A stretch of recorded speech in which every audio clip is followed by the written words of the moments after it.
Liz, are we all ready to go? We are ready to go, Councillor. Thank you. I declare this meeting of the Governance, Engagement and Communications Committee open, and I welcome everybody, especially welcome Amanda, who I saw there a minute ago. It's good to have you there. Are there any apologies? There being none, we move on to any other urgent agenda items anybody wants to add to the agenda. No, thank you. Item 3, does anybody wish to declare a conflict of interest? On to item 4, a notice of motion received from Councillor Brian Scott. And we have that there on page 2. I'm sure we've all read it carefully. Is there a second of that motion?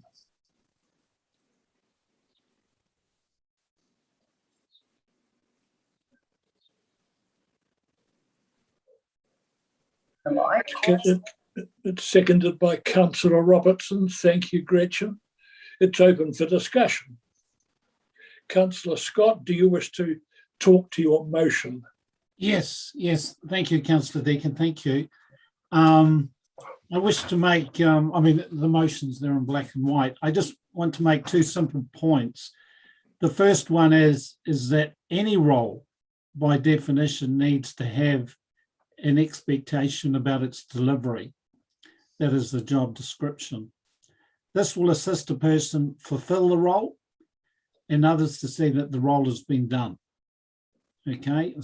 My second point is that these job descriptions are not just relevant to the persons currently in these roles. More importantly, it is about the roles themselves, regardless of who fulfills them. I'm happy to move the motion. Thank you. Councillor Robertson, did you wish to speak as seconder? All right. Are there any questions about the motion?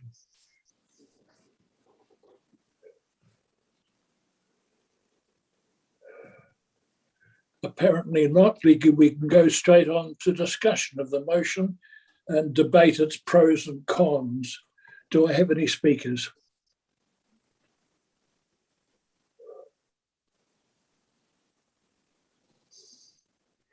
There appear to be none, so I'll put the motion. I'm sorry, Councillor Noon, I see you waving at me now. Go for it, Andrew. Sorry for waving. Hey, look, really keen to see some clarity. I've been in this role, the chair's role, for 14 months or so, or thereabouts, 15 months maybe. There is no job description when you walk into the role. Marion would have had the same situation as myself. I'm quite comfortable with there can be a bit more clarity around what is expected from council laws, and the ECAN one that was circulated. I don't know whether it was circulated fully to all councillors or whatever, but you mean Greater Wellington or ECAN? An ECAN one was flicked to me, but I did see the Greater Wellington one, and actually they're very much the same. Damn near the same word for word, actually. Okay.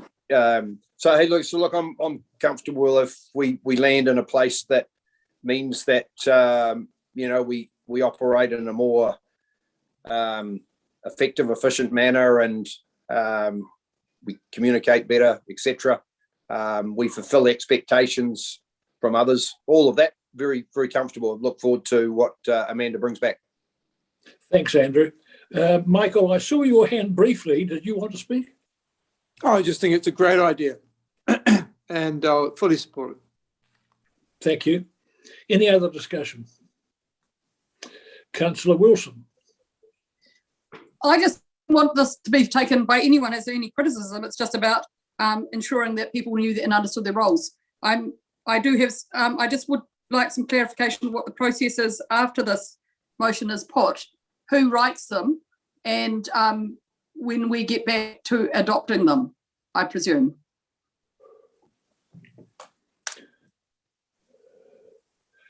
The motion to me, Kate, reads that the General Manager, GCC, and that's Amanda, will draft the job descriptions in consultation with the CE, the Chair and the Deputy Chair. Does that answer your question? Then it will come back to us for adoption, or just to those people?